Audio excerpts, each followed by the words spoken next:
we got some werehairs right here. How do you deal with them? Well, you beat the shit out of them.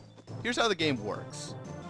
You get into this battle scene, and you're pretty much just thrusted into a hexagon, or more like an octagon, I guess, and then there's one gigantic octagon.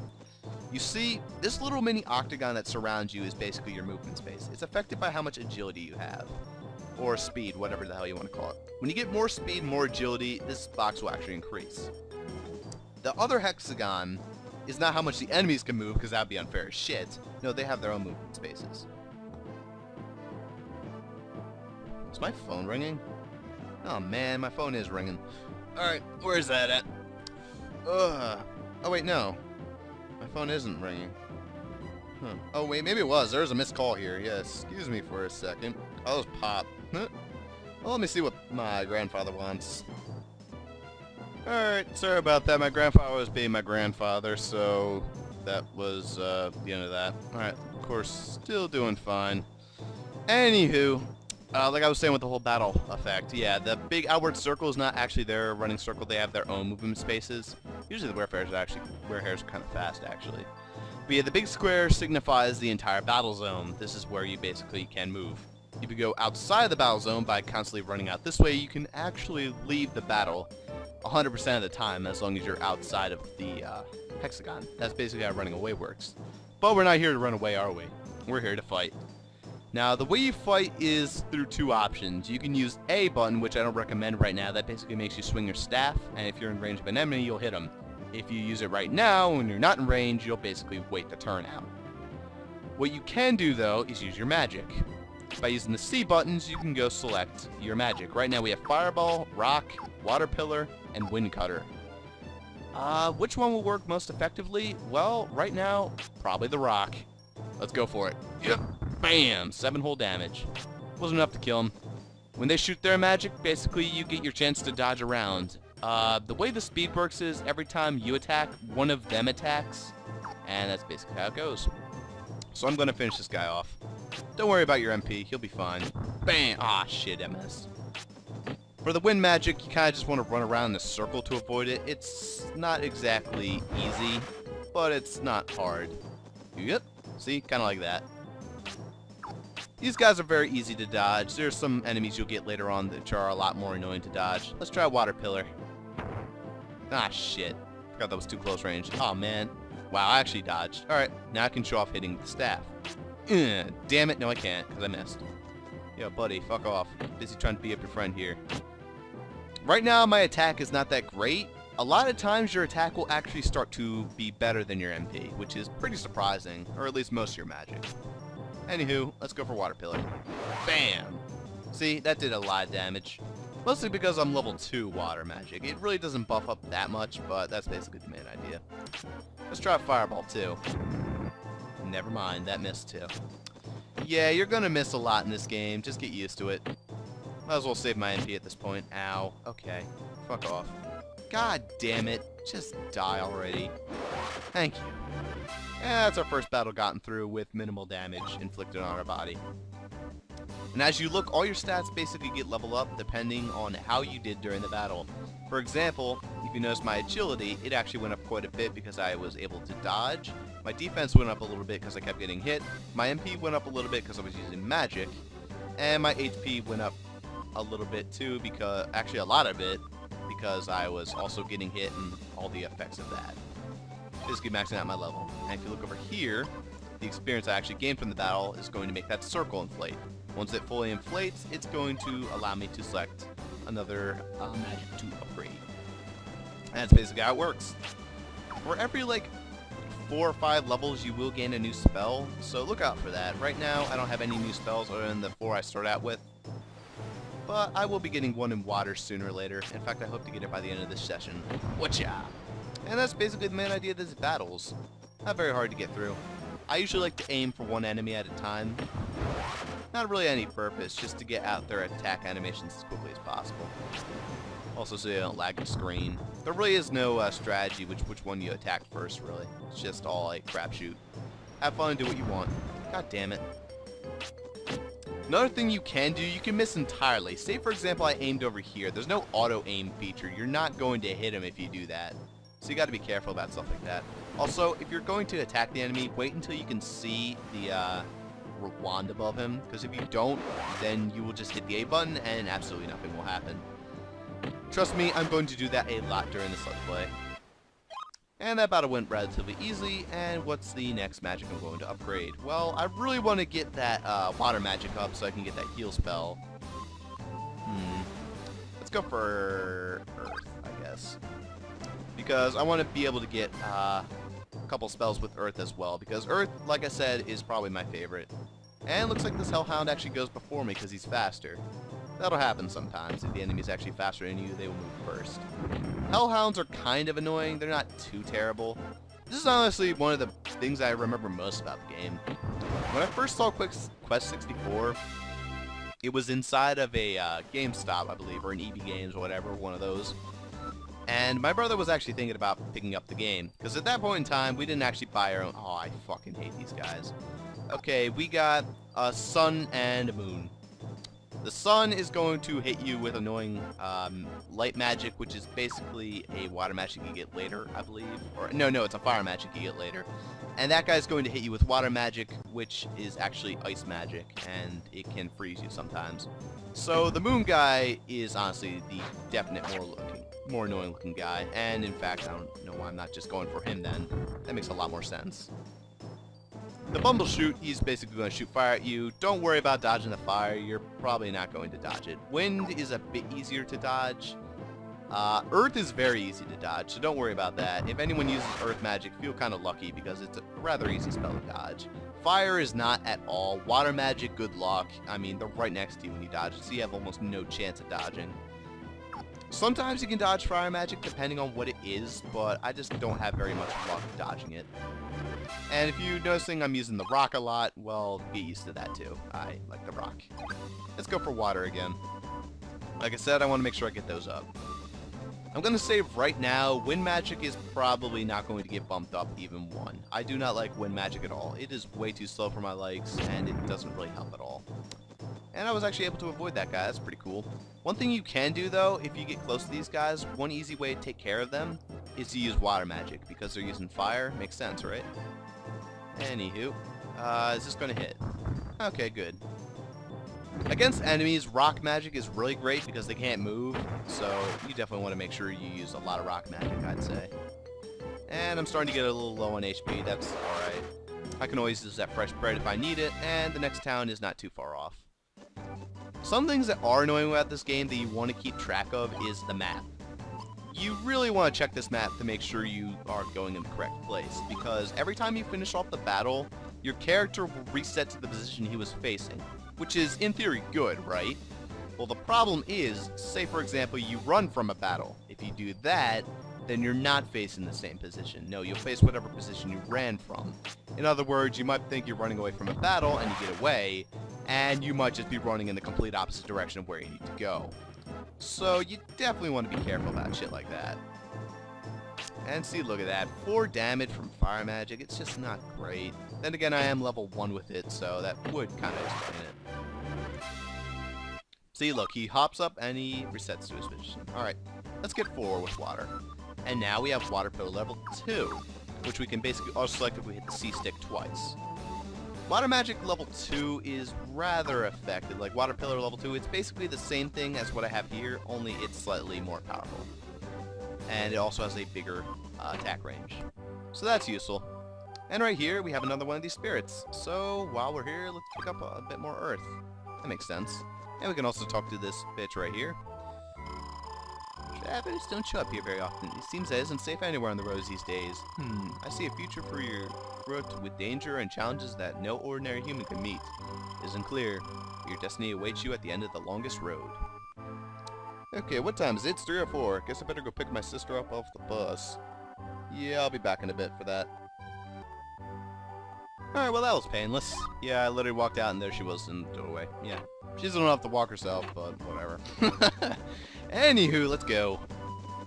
Alright, might as well run over here because I think there actually is another spirit over here. There is absolutely nothing, just a cliff leading to nothing. And these guys. Man, I hate these things so much, and unfortunately, the only way for me to run is way over there, so I think right now I'm just going to have to take what I can get and beat the crap out of them. If you get frozen, it isn't the end of the world. What happens, though, is you will not be able to move. And that means you can't attack enemies with your cane, and I believe you can still attack with magic. It's rather annoying to get frozen, but at least I believe you can still use healing items. And you don't stay frozen for the entirety of the battle. You can't get out of being frozen. It's not that bad.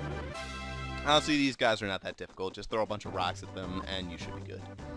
Say hello to the rest of the game, though, just me throwing rocks at enemies, because literally, I'm going to be doing that a lot. And you're noticing, like I said, that my MP regenerates pretty much into every battle. The encounters come slow enough where you should be able to regain most of your MP, if not all of it, by the time you get to the next battle.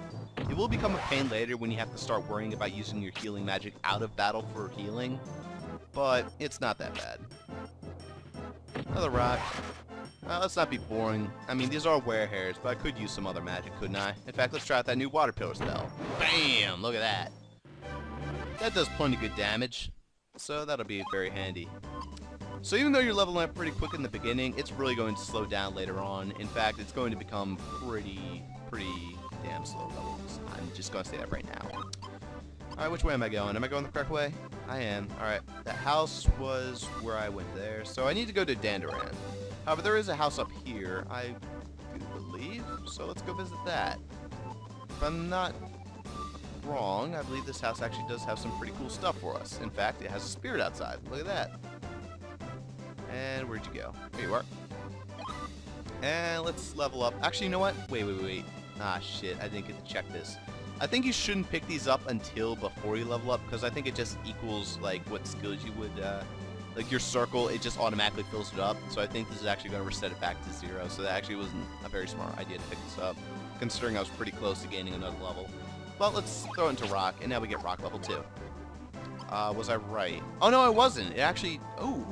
Huh. Not bad. I guess it'll still fill up on its own. Awesome. So yeah, do pick those up whenever you want. Suppose I might as well fight around here for a little bit. Oh, I love these things. These things are kind of annoying, but at the same time, they're not. These are the grave keepers. What are these things called again? I don't even remember. Water pillar. They're the man-eaters. That's what they are. They're going to throw their rock at you.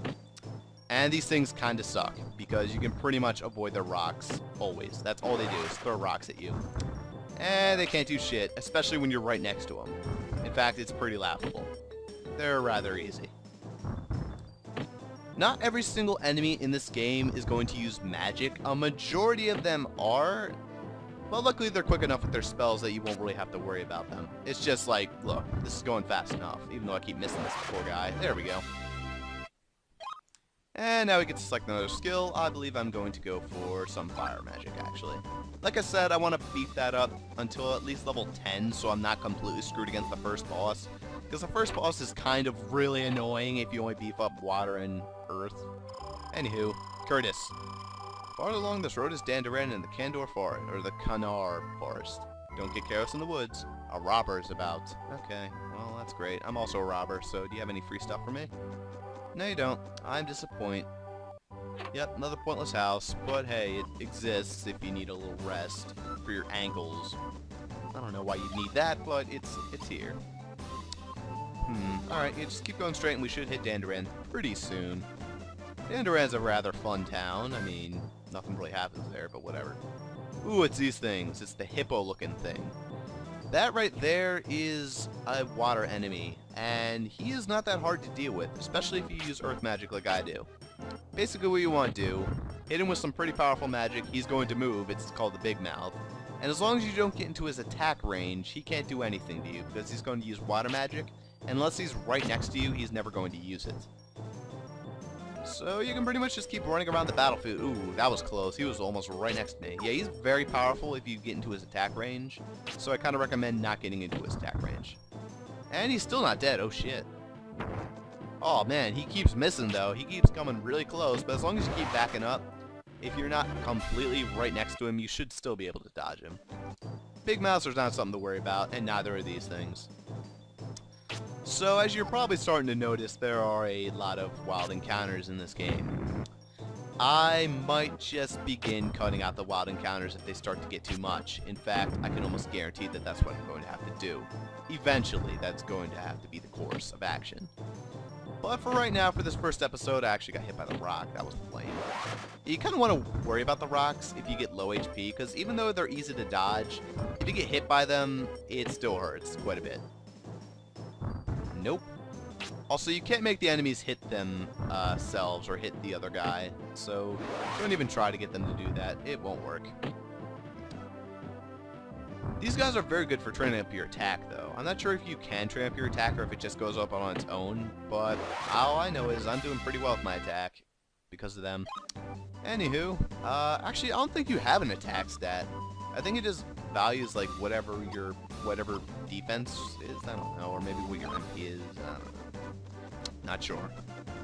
Your MP goes up pretty slowly in this game, so you better keep track of that. Even though you always use like 1 MP for every spell and 2 MP for all like higher spells, and 3, it just goes up and up until like 4 is your highest. You still won't get that much MP, so don't think you're going to be anything broken. And I'll use water. There we go. Something cool about that water spell, if you actually place it correctly, you can hit multiple enemies at once. Like that. See?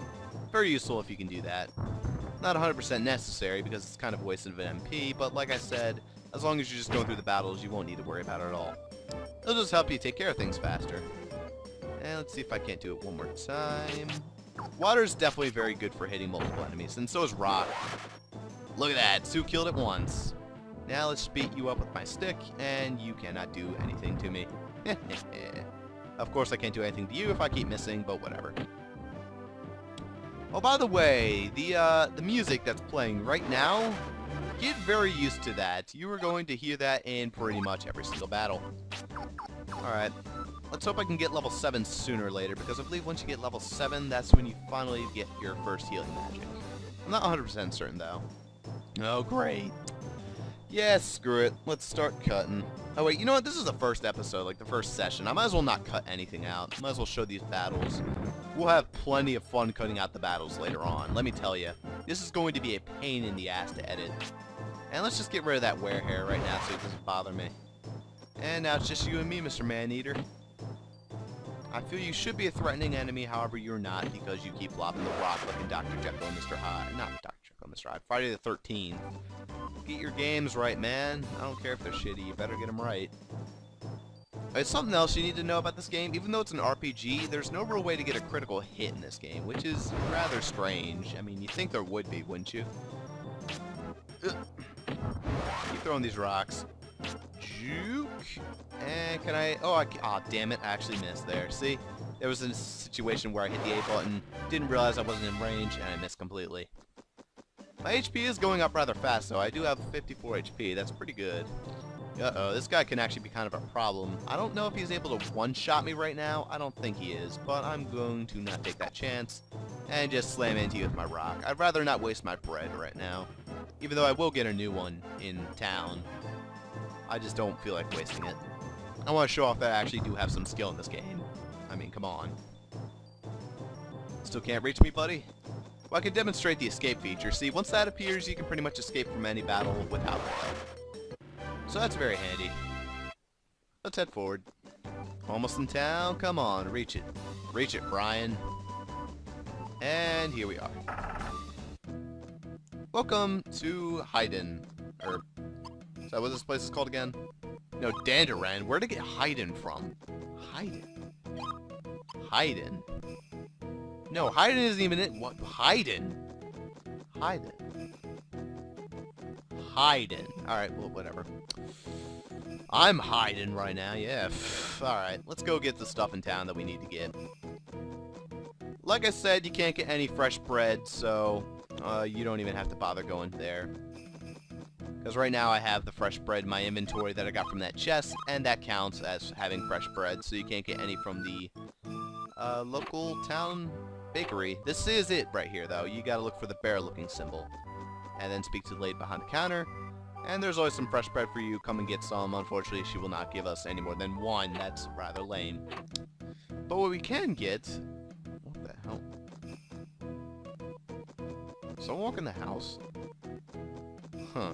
Why does this always happen to me? Always stuff interrupts me when I'm trying to do capture card recording. Anywho, let's go get the other free stuff I can get. It is right in here. Another bucket symbol, and this is where we're going to get our next set of wings. You're a magician, blah blah blah, yellow wings. And just like that, we get our yellow wings, which will teleport us to here immediately. Very handy. Ooh, hey. Another one of those magic thingies.